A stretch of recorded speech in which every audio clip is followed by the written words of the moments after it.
Alright guys, we got a new build for today. It's a update for the Praise the Sun spots build for Solar Titan. Now that we have Solar 3.0, this build got even better in my opinion, but we're going to get right into it. So the aspects you're going to be running are obviously Sol Invictus. I feel like this is just a no-brainer for every Solar Titan. Um, Whenever your solar abilities get final blows or your Hammer of Soul gets thrown, it creates a sunspot that then you can go into, so your abilities will regen faster, your super while it's active will go more slowly, and also you're going to get restoration, which is really nice for survivability. The second aspect is really up to you. Personally, I just have a lot of fun with the new Consecration one, but if you want to run Roaring Flames, not a problem. You get an extra fragment, so I'll leave that up to your discretion. But for your grenade, I recommend Firebolt. It's just really easy to get those Scorch stacks, because if you then kill that Scorch target, you get a Sunspot. So with the low cooldown, it's really easy to get that, and it's pretty much a strong grenade in normal content, so it's likely to take out a target anyways and spawn a sunspot. Throwing Hammer, again, it's just the obvious choice. For one of the fragments, whenever you use your powered melee, you go Radiant, so you get that weapon damage buff, and with Throwing Hammer, it will make it to where you can do it from long range. But whenever you're also running this and Consecration, whenever you throw that hammer, you can go pick it up and keep your melee charge, so that way you can still slide, do the uppercut, and bring the hammer down, and do that big explosive damage with Consecration. Your jump, it's whatever you want to do. Rally Barricade is definitely one you want to run. It's going to have a lower base cooldown, so that Lorelai's, I will show in a minute, is able to trigger much more often, and it's just, I think Rally Barricade has a lot more versatility now over Towering. Super, I definitely recommend Hammer of Soul, because last I heard, Burning Maul is bugged, and so it's not very strong, but Hammer of Soul is just better for this build, because wherever you throw it, you're going to have a sunspot that you can move to and have a longer duration of your super, and also have that regeneration. For the fragments, you're going to want to run Ember of Torches. Powered melee attacks against combatants make you and nearby allies radiant, so it doesn't even have to kill them. Simply throwing out your hammer and hitting a target's gonna make you radiant, and radiant will make your weapons do increased damage. And then Ember of Solace, Radiant and Restoration effects applied to you have increased duration. So standing in that sunspot and getting restoration from that is going to last you a lot longer. And the Throwing Hammer Radiance is going to last longer as well. And this is something that is very particular right now. I was experimenting with Ember of Benevolence, but it is currently bugged, so Bungie has disabled it. So I will be experimenting with that, and if I find that that is better than Ember of Singeing for this, I will make a comment in the description or in the comments section so everyone knows. But whenever you scorch a target, your class ability will recharge faster, making sure that you always have that Rally Barricade and your free Sunspot. So, for the exotics, obviously, like I said, Lorelei Splendor, whenever you cast your Barricade or become critically wounded, you create a Sunspot that is going to give you regeneration, or restoration. And with Lorelei's restoration built into the helmet on standing in a sunspot, you're getting your health back ridiculously fast. And in this build, I have almost never died except for when I had a phalanx slam me into a wall, basically.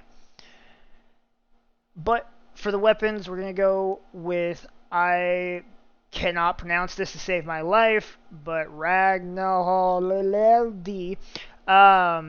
I like the Substance and Demolitionist setup because I don't like reloading very often, and Demolitionist just to get that grenade back faster. I've seen a lot of people recently using Teraba for the exotic with a lot of Solar Titan builds, but I still absolutely love Tommy's matchbook, especially with how powerful and potent Restoration is now. But essentially this weapon, the more that you shoot it, it will start damaging you, but it will also deal increased damage, and because you're standing in a sunspot 99% of the time with this build, your health isn't going to be going down, but your damage will be going up. And then this weapon, personally, it's not optimized for this build. I'm just having a lot of fun with LMGs after the 40% buff. But the optimal thing to run with this loadout would be Hezen's Vengeance or a solar rocket launcher if you haven't done the raid. But cluster bombs just adds that little bit of splash damage for explosive well maker, which I will show you in a second. So for the mods, I went with Solar Elemental Affinity on the helmet so that you can run Bountiful Wells. Elemental Well mods that cause you to spawn Elemental Wells can now stack. So every time you make an Elemental Well, which will be very often, you're going to be getting 2 instead of 1. And then Ashes to Assets, just for that extra super energy, since you're going to be throwing out lots of grenades too. And Harmonic Siphon, because your primary way of damaging will be Tommy's matchbook, so whenever you get those rapid kills, you're generating lots of orbs of power for you and your teammates. On the gauntlets, I have Solar Elemental Affinity again, with Well of Ordnance, so picking up a Solar Elemental Well grants you additional grenade energy. And then, for some reason, I feel like the Firebolt grenade on Titans just doesn't go where I expect it to when throwing it, so I like to run Fastball. But if you're in a situation where you're going to deal with champions, I would recommend doing Overload rounds. And then for the second mod, I would recommend Impact Induction, so whenever you're using your throwing hammer, you're causing damage with it, reduces your grenade cooldown, and you can go pick up your hammer so you still have your melee charge. On the chest piece, I again have Solar Elemental Affinity with Explosive Wellmaker. Rapidly defeating combatants with explosive damage spawns a Solar Elemental Well, which is why I said Hezen's Vengeance or a Solar Rocket Launcher with Cluster Bombs is very good to pair with this build. But it also will work for multi-kills with your grenade, and Firebolt is very easy to do that with. And then the mods, I ran Concussive Dampener because AoE just always annoys me, and Armor of the Dying Star for this seasonal mod. That way you have solar and void damage reduction. On the boots, I also run Solar Elemental Affinity, but this time the combat mod is going to be Font of Wisdom, so that we can basically throw our intellect stat in the trash and make up for it by picking up one of those mini Solar Elemental Wells that we will be creating, so that we max out our intellect stat without actually having to spec into it with our armor.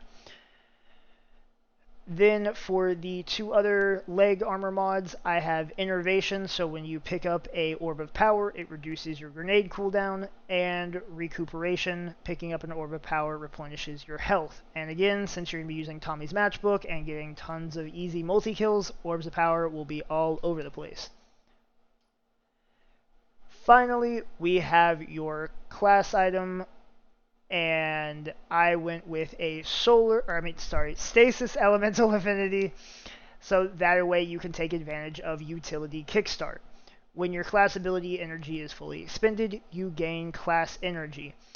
So, the neat thing about this is, I know it makes sense when you think about it, but not everyone probably thought about it, is even if you don't cast your Barricade, whenever you get critically wounded, Loreley's kicks in, it takes your Barricade and creates a sunspot, but doesn't actually spawn the Barricade. But because it's doing this, your class energy will be hitting 0, so utility kickstart will still work. And the combat mod will be melee wellmaker because consecration is a super strong move for the new Solar Titan aspect, and you're always going to kill at least one person with that. And also throwing hammers, just an easy, way to create a well. So the primary stats you're going to want to spec into for this build is going to be resilience and recovery. Don't get me started on the fact that both of them are 75 instead of a flat 70 or 80 because it's driving me insane. But we're not going to talk about that. So again, resilience, recovery, and then anything else I would try and spec into probably strength, and then discipline if you want. Mobility does not matter if you are Titan. If you're a hunter, aka I'm not going to say that, but a trash person, then it matters. Otherwise, it doesn't matter as a Titan because you're a man. You're not going to run away. So, real quick, the destiny I've got for this: gunmetal marigold on all the armor pieces, and Egyptian cartographer for the gauntlets, chest piece, and boots. And then the Sunbreaker mark for the butt cape for Titans. I just really like how this looks, and it looks very Fire God-esque for me. So, real quick demonstration of how this works. You can run in, drop your barricade, have that sunspot, take out all the ads, and your health almost never goes down. Throwing hammer, create another sunspot, keep on going, sunspot. You can run right into the big area, slam it down. Nothing's gonna live because this is a really weak law sector, but nothing lives normally anyways. And I mean, you get your barricade back extremely fast. Standing in the sunspot's gonna reduce that cooldown, and as long as you're in the sunspot, you're getting that ×2 regeneration, and it is next to impossible to die. So that is the updated Praise the Sun spots build. Thanks for watching. I will catch you next time.